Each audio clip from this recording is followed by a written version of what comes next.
Answer me, what do you usually do when you are provoked? Perhaps your woman constantly humiliates you, pressures you, provokes you, or your boss does it at your work and you keep silent? Today, I want to help those who need the main rules of defense over provocations. I will explain the most common but effective ways that have helped many people to defend their word, their own right. So, let's start with the most important thing and discuss how provocation works, discuss its goals and rules of the game.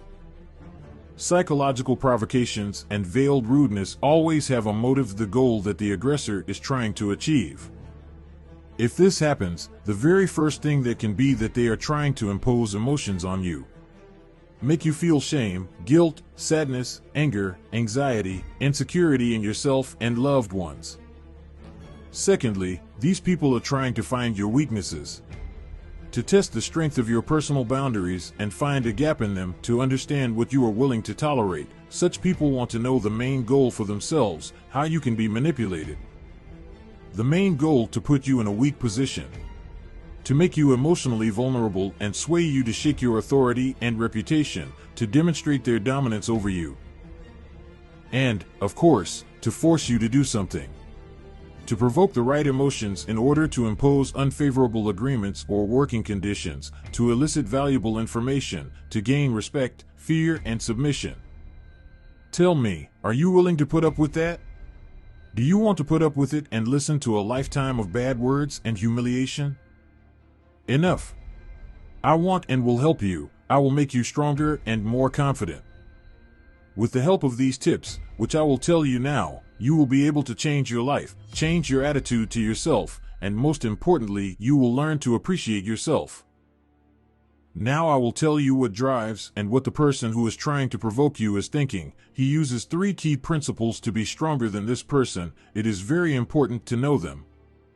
First of all, this person is very calm. The one who remains calm dominates, because the main goal of manipulation is to find the pain points and cause the desired emotion. And if you give in, you lose control over your behavior and find yourself in a vulnerable position. You are easier to control. Do you understand? You have to learn to contain and control your emotions. Dominates the one who asks questions and talks about the other person more than about himself. The victim gives away important information and becomes more vulnerable. When we trust someone with important information about ourselves, it feels like an affirmation of closeness. As a result, you already have a harder time being hostile to that person and setting boundaries. The third principle is criticism and devaluation. The main one is the one who questions, evaluates, criticizes, blames, and devalues. And in the weak position is the one who justifies and proves otherwise and tries to rehabilitate. So, these are the best and working techniques against provocation and rudeness. The best way to protect yourself from provocations is to limit communication with toxic people. But this is not always possible. For example, you cannot refuse contacts with colleagues, friends of relatives.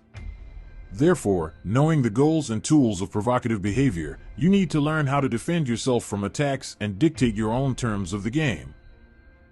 The first thing that should not be allowed is the drain of energy. Criticizing, the provocateur wants to force you to react emotionally, interrupt, and justify yourself. You need to stay calm and let the person release all the energy into the air without hurting you. Listen to the criticism to the end without interrupting. Observe the person with calm and courteous interest, show curiosity, encourage them to continue. The person cannot get the desired response, feels confused and anxious. He has nothing to hold on to and the conflict fades. This technique has 2 options. The first is what I just told you, and the second is if you respond politely and thankfully. Listen to the interlocutor without interrupting. Calmly thank them for their opinion and go back to your business. Of course, ignoring is a more aggressive method that helps to put the person in his place in public. Listen to the provocateur's tirade with a calm expression, even with a slight surprise. Do not react in any way. Do not answer anything. After listening to the criticism, go back to your business. The second method you can use is the focus of attention. The provocateur's goal is to focus attention on you and your emotions and words, to bring out excuses. What is your objective? To take the focus off yourself, transfer it to the person you are talking to. To do this, ask questions. There are two variants of this technique. The first variant, if you ask a disruptive question. Listening to the interlocutor, ask him questions about him, sincerely interested in the reasons for his lunge in your direction. Try not to overplay and do not allow theatrical intonation. Keep a polite calm. For example, you can ask, "What's wrong? Why are you saying that? Are you okay? Are you feeling okay?"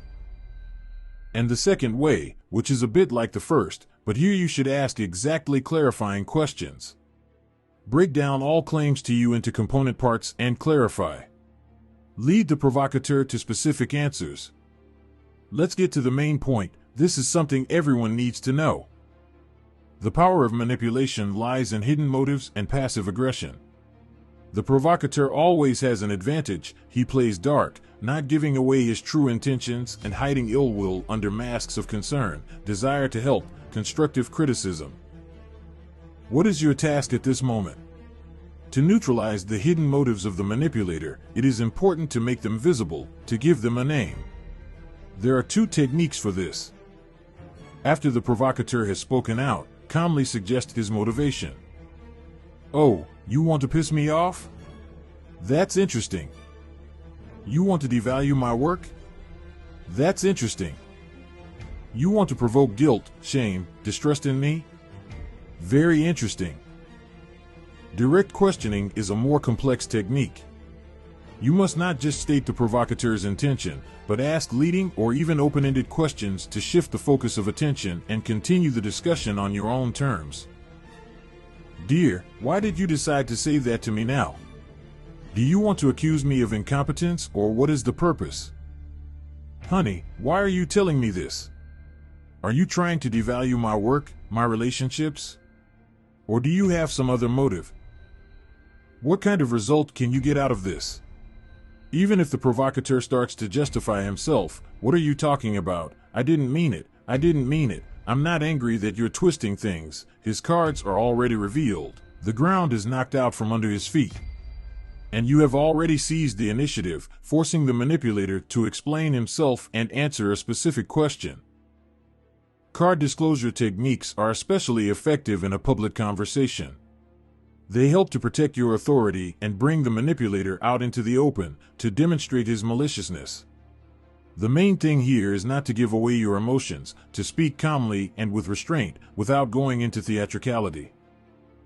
There are situations when it is pointless and dangerous to apply the techniques I have just described. For example, when you have to cooperate with a provocateur to conduct complex negotiations with him. In this case, it is important to remain correct. Therefore, it is worth applying the technique of soft defense, a step-by-step model of tension suppression. Step 1. Extinguish emotions. Let the person talk. Keep calm.